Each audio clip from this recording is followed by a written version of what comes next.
गुरु प्यारी सात संगत जी, प्यार भरी राधा स्वामी जी, सात संगत जी, आज की वीडियो को पूरा ज़रूर देखिए। अगर वीडियो आपको अच्छी लगती है तो वीडियो को ज़रूर लाइक और चैनल को सब्सक्राइब करना मत भूलिएगा। सात संगत जी, ये जो साखी है वह एक बुज़ुर्ग दंपति की साखी है जो हमेशा ही बाबा जी को याद करते थे। तो सात संगत जी, एक बार बुज़ुर्ग दंपति जो थे, इन्होंने बाबा जी से नामदान नहीं लिया था, लेकिन इन्होंने बाबा जी के बारे में सुना था। तो एक दिन उसकी पत्नी कहती है कि क्या हम ऐसे ही मर जाएंगे, किसी गुरु के लड़ नहीं लगेंगे। तो उसकी पति कहता है कि तुम ऐसा क्यों कहती है। वो कहते हैं कि आपकी साल तो 80 साल हो गई, मेरी 78 साल है, तो अब तक हमने किसी भी गुरु को धारण नहीं किया। तो वो कहता है तुझे तो पता है मैंने कई बारी मूड बनाया है नामदान लेने के लिए, कभी पर्ची नहीं मिलती और कभी कुछ ना कुछ काम पड़ जाता है जिसके लिए मुझे नामदान नहीं मिलता। तो वो कहता है कि हमें जाना चाहिए, नामदान लेना चाहिए। तो वो उसकी पत्नी कहती है अब हमें नामदान कौन देगा, अभी तो हमारी उम्र हो गई है, हमें अब कोई नामदान नहीं देगा। तो वो अपनी पत्नी से कहता है कि तुम ऐसी बातें क्यों करती हो, ऐसा नहीं हो, हम ज़रूर नामदान की बख्शीश करेंगे। तो वह अपने पति से कहती है कि कोई बात नहीं, अगर हमें बाबा जी से मिलना चाहिए, अगर हमने क्या पता बाबा जी खुद नाम दे। हम पर्ची में 2 बार गए हैं और 2 बार ही निकाल दिए गए हैं, पता नहीं किन कारणों के कारण वह हमें पर्ची नहीं देते। तो उसका पति कहता है आगे कर्मों में होगा तो हमें नामदान ज़रूर मिलेगा, और जब सच्ची लगन हो तो वह मालिक कोई ना कोई ज़रिया बना देता है जिससे हमें नामदान की बख्शीश हो जाती है। तो वो कहता है तो किसी प्रकार की चिंता मत कर। वो कहती है चिंता क्यों ना करूं कि हमारी उम्र भी हो गई है, अब तो हमें कोई भी जो है नामदान नहीं देगा, और क्या पता मौत कब हमारे दरवाजे पर खड़ी हो जाए, और नामदान के बाद भी तो कमाई करनी पड़ती है। तो वो कहता है तू ठीक कहती है, कल ही हम डेरे चलेंगे। तो वो कहती है मैंने तो अपने बेटों को कई बार कहा है, लेकिन वो कहते हैं हमारे पास समय नहीं है, हमें काम के सिलसिले में जो है कहीं जाना होता है, अगर आपको ले जाएंगे तो हमारा पूरा दिन बर्बाद हो जाएगा। तो वो कहता है कोई बात नहीं, हम दोनों यहाँ से बस पकड़कर चल जाएंगे। वो कहती है कि आप भी बुज़ुर्ग और मैं भी बुज़ुर्ग, अगर रास्ते में कोई चोट लग जाए। तो वो कहता है जब मालिक साथ होता है तब कोई भी चोट नहीं लगती, तो किसी प्रकार की चिंता मत कर, हम दोनों मिलकर ही जाएंगे। इतना कहते ही उसकी आंखों में आंसू भर आए और वह दोनों पति पत्नी ने निश्चय किया कि हम कल ही डेरे जाएंगे। शाम को अपने बेटों को कहते हैं कि हम दोनों कल डेरे जाएंगे बाबा जी से मिलने। उनके बेटे कहते हैं कि ऐसे बाबा जी से मिला नहीं जाता, और साथ में आप दोनों बुज़ुर्ग हो गए हैं, ऐसा मत कीजिए, कहीं आपको चोट लग गई तो आप हमारे को और काम पड़ जाएगा। तो उसकी माँ कहती है तू किसी प्रकार की चिंता मत लगा, हमें कोई भी जो है चोट नहीं लगेगी, हम दोनों पति पत्नी मिलकर चले जाएंगे, तुम लोग अपना काम कर दो, तुम्हें तो वैसे भी समय नहीं मिलता। इतना कहकर वह ऊंची ऊंची रोने लग पड़ती है, और वह दोनों पति पत्नी सुबह उठते हैं और डेरे के लिए सुबह रवाना हो जाते हैं। रास्ते में उन्हें ब्यास वाली बस मिल जाती है और वह बड़े ही आराम से बाबा जी से मिलने के लिए, मन में ये इच्छा थी कि हम बाबा जी से मिलनी है। वहाँ से उतरते हैं और डेरे में वहाँ पहुँचते हैं तो एक सेवादार को पूछते हैं क्या बाबा जी डेरे में हैं। तो वो कहते हैं हाँ जी बाबा जी डेरे में हैं, लेकिन आज तो ना कोई सत्संग है और ना ही वो, तो आप कैसे। वो कहते हैं कि क्या हम बाबा जी से मिल पाएंगे। तो वो कहता है कि मुझे नहीं पता, आप आगे जाके पता कीजिए, इसके बारे में मैं कोई जानकारी नहीं रखता, मेरी तो यहाँ पर ड्यूटी होती है। तो वो कहते हैं चलो, और वहाँ पर उन्हें एक बस मिल गई जो बुज़ुर्गों को लेकर अंदर तक जाती है। तो वह दोनों बुज़ुर्ग जो थे उस गाड़ी में बैठ गए और चलते चलते वहाँ पर पहुँच गए अंदर। तो एक सेवादार को देखते हैं और कहते हैं कि हमने बाबा जी से मिलना है। सेवादार कहते हैं कि बाबा जी से मिलना इतना आसान नहीं है, तो कोई बाबा जी को कोई काम होगा तो, लेकिन आप बाबा जी से क्यों मिलना चाहते हैं? वो कहते हैं कि ये हम बाबा जी से मिलकर ही बुलाएं। और वह बाबा जी से मिलने के लिए बड़ी जिद करने लगे। तब जो है वहाँ पर सेक्रेटरी साहब को बुलाया गया। सेक्रेटरी साहब कहते हैं कि हाँ जी। वो कहते हैं हमने बाबा जी से मिलना है। तो सेक्रेटरी साहब कहते हैं अगर कोई काम है तो आप मुझे बता दीजिए, लेकिन वो जिद पर अड़ गए कि हम बाबा जी से मिलकर ही बताएंगे। तो सेक्रेटरी साहब कहते हैं कि आप काफ़ी बुज़ुर्ग हो गए हैं और आप थक भी गए हैं, थोड़ा सा आराम कर लीजिए, फिर आपको मैं पापा जी से मिलवा दूंगा। लेकिन वह बुज़ुर्ग आदमी जो था वो जिद करने लगा कि पहले हम बाबा जी से मिलेंगे फिर आराम करेंगे।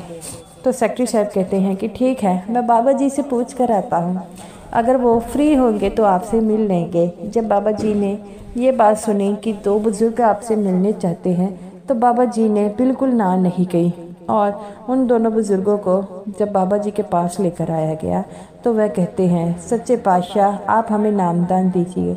बाबा जी कहते हैं बेटा पहले नामदान के लिए पर्ची लेनी पड़ती है। वह कहते हैं हम 2 बारी पर्ची लेने गए लेकिन हमें नामदान नहीं दिया गया, पर्ची से बाहर निकाल दिया गया। बाबा जी कहते हैं कोई कारण होगा जिसके कारण आपको निकाला गया होगा। तो वो कहते हैं कि हमारी उम्र हो गई है। बुज़ुर्ग आदमी कहता है मेरी 80 साल हो गई है और बीबी कहती है मेरी 78। तो बाबा जी कहते हैं अब आप क्या चाहते हैं?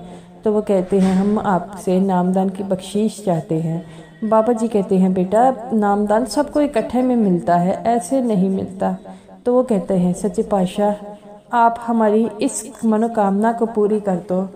तो बाबा जी कहते हैं कि आपको नामदान इसलिए नहीं मिल रहा क्योंकि आपके नाम कर्म भारी थे और इसी के कारण जो है आप आज तक नामदान से वंचित रहे हैं।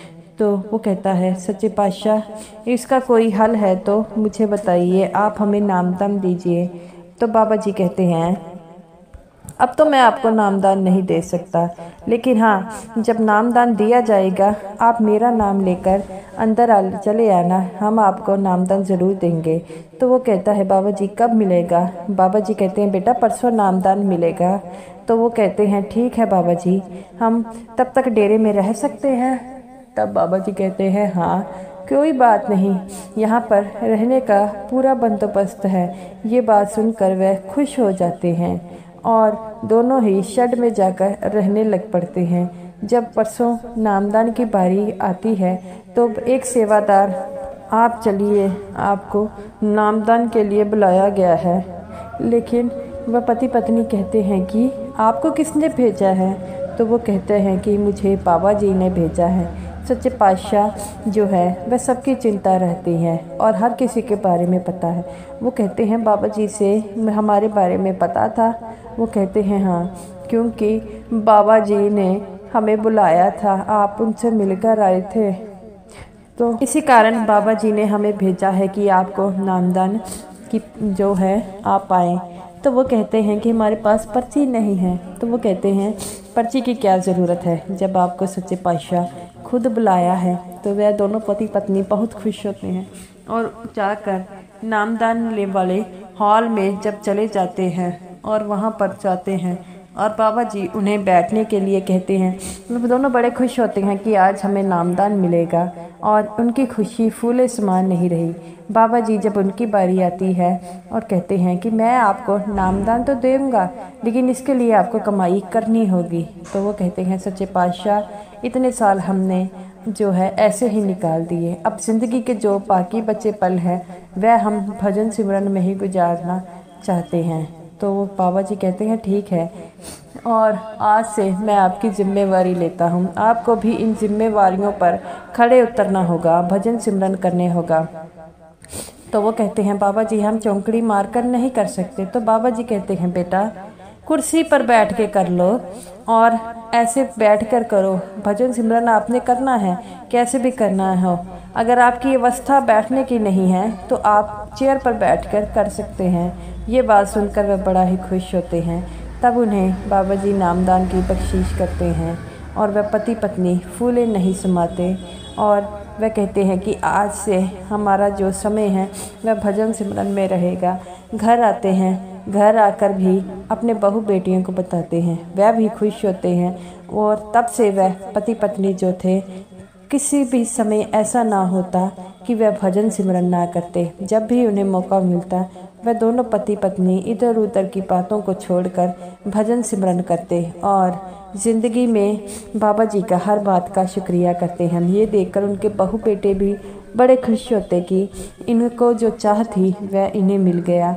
और वह दोनों पति पत्नी जो थे अंत समय तक जो है भजन सिमरन ही करते रहे और करते करते एक दिन ये शरीर त्याग दिया। सासंगत जी, बाबा जी हमेशा कहते हैं कि भजन सिमरन ऐसा करो कि सबके लिए धारण बनो।